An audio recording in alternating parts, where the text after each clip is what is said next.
Hello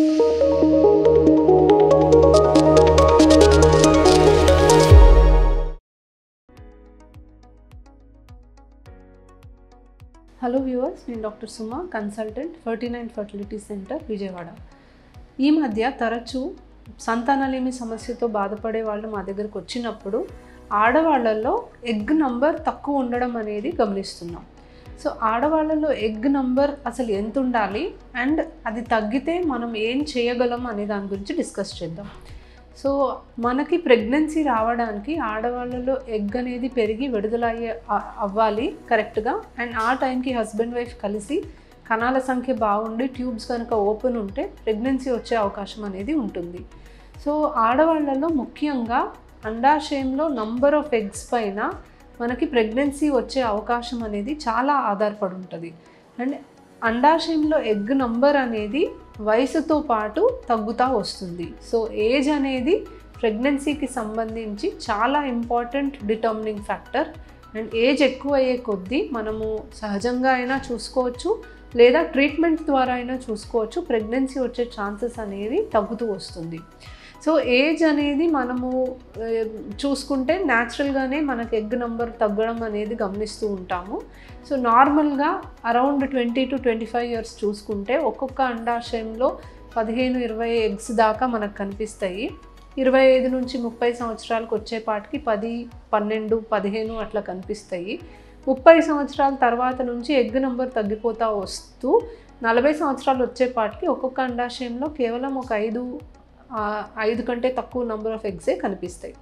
so ఇది natural progression అనమాట. But ఈ మధ్య కాలంలో 30 సంవత్సరాలు 20 సంవత్సరాల వాళ్ళకే ఒక్కొక్క అండాశయంలో 5 కంటే తక్కువ ఫాలికల్స్ కనిపించడం అనేది గమనిస్తున్నాం. సో ఈ ఎగ్ నంబర్ అనేది మనం స్కాన్లో చూస్తాము. స్కాన్లో ఫాలికల్ నంబర్ బట్టి మనకి వాళ్ళకి ఎగ్ నంబర్ తక్కువ ఉందా నార్మల్గా ఉందా అనేది డిసైడ్ చేస్తాం. బట్ స్కాన్ అనేది నెల వేరియేషన్ రావడానికి అవకాశం ఉంది. AMH అనే బ్లడ్ టెస్ట్ చేస్తే మనకి కన్ఫర్మ్గా వీళ్ళకి నిజంగానే ఎగ్స్ తక్కువ ఉన్నాయా అనేది మనం తెలుసుకోగలం. సో AMH వాల్యూ 1.2 లోపల ఉంటే ఎగ్ నంబర్ ఖచ్చితంగా తక్కువ ఉన్నట్టు అర్థం. సో AMH లెవెల్స్ తక్కువ ఉండి ఎగ్ నంబర్ తక్కువ ఉంటే ఎగ్ నంబర్ పెంచుకోవడానికి వాళ్ళు ఏమైనా చేయగలరా? సో ఆడవాళ్ళకి ఎగ్స్ వయసు అయ్యే కొద్దీ తగ్గిపోతాయని ఇందాకే చెప్పాను. అండ్ ఇది మనం ఏం చేసినా కూడా రివర్స్ చేయడానికి అవకాశం ఉండదు. సో ఎగ్స్ జెనెటిక్ మెటీరియల్ని క్యారీ చేస్తాయి. అది వాళ్ళకి పుట్టుకతో వస్తుంది. వయసు అయ్యే కొద్దీ అది తగ్గిపోతూ వస్తే మనము ఎటువంటి మెడికేషన్స్ ద్వారా కానీ సర్జరీ ద్వారా కానీ ఆ జెనెటిక్ మెటీరియల్ని మనము సృష్టించి ఎగ్స్ని తయారు చేసే విధానం అయితే లేదు. కాకపోతే ఆ పర్టికులర్ పాయింట్ ఆఫ్ టైంకి వాళ్ళకి ఉన్న ఎగ్స్ తోటి మనం బెస్ట్ ఏం ట్రీట్మెంట్ చేయగలమో దానికి ప్రొసీడ్ అవడమే మంచిది. సో మెయిన్గా ఎగ్ నంబర్ తక్కువ ఉన్నప్పుడు భయపడాల్సిన అవసరం లేదు. మీకు ప్రెగ్నెన్సీ రావడానికి మీకున్న బెస్ట్ ఆప్షన్ ఏంటో చూసుకొని త్వరగా ట్రీట్మెంట్ తీసుకుంటే మీ ఎగ్తోనే మీకు ప్రెగ్నెన్సీ వచ్చే అవకాశం కూడా ఉంటుంది. అవకాశం వయసు అయ్యే కొద్దీ ఎగ్ నంబర్ కూడా తగ్గినప్పుడు అవకాశం తక్కువే ఉన్నా, వయసులో ఉన్న వాళ్ళలో ఎగ్ నంబర్ కొంచెం తక్కువ ఉన్నా కూడా వాళ్ళ ఎగ్స్ తోటి ప్రెగ్నెన్సీ రావడానికి అవకాశం ఉంటుంది. ఎందుకంటే ఎగ్ క్వాలిటీ అనేది బాగుంటుంది. సో తక్కువ వయసులో ఉన్నవాళ్ళు ఎగ్ నంబర్ తక్కువ ఉన్నా కూడా వాళ్ళు కణాలు ఎక్కించే పద్ధతి లాంటిది ట్రై చేయొచ్చు. ఒక 3 నెలలు లేదా మ్యాక్సిమం ఒక 6 నెలల పాటు వాళ్ళు ట్రై చేసి అప్పటికీ రాకపోతే వాళ్ళు IVFకి ప్రొసీడ్ అవ్వచ్చు.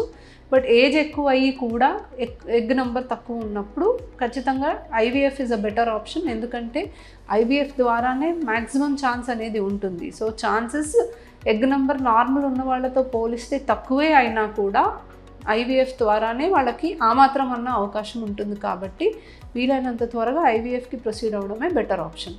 కొన్ని సందర్భాల్లో ఎగ్ పూలింగ్ కూడా చేసుకుంటాం. అంటే ఒకసారి IVF ట్రీట్మెంట్ చేసి ఎగ్స్ని తీసి ఉంచుకొని ఇంకొక సైకిల్లో మళ్ళీ ఎగ్స్ని తీసుకొని పూలింగ్ చేసుకొని ఎంబ్రియోస్ని ఫామ్ చేసుకొని గర్భసంచిలోకి ట్రాన్స్ఫర్ చేయొచ్చు. సో చాలా తక్కువ ఎగ్స్ ఉండి కూడా వాళ్ళ ఎగ్తోనే ప్రెగ్నెన్సీ కావాలి అని మా దగ్గరకు వచ్చిన ఎంతోమందికి ఇలా మనము 2-3 సార్లు ఎగ్స్ తీసి వాటినన్నిటినీ కలిపి యూస్ చేసుకొని ప్రెగ్నెన్సీ సాధించిన సందర్భాలు ఎన్నో ఉన్నాయి. కాబట్టి ఎగ్ నంబర్ తక్కువ ఉన్నా మీరు నిరాశ పడాల్సిన అవసరం లేదు. వీలైనంత త్వరగా ట్రీట్మెంట్ తీసుకుంటే మీ ఓన్ ఎగ్స్ తోటి, మీ ఓన్ జెనెటిక్ మెటీరియల్ తోటి ప్రెగ్నెన్సీ సాధించే మార్గాలు ఉన్నాయి. Thank you.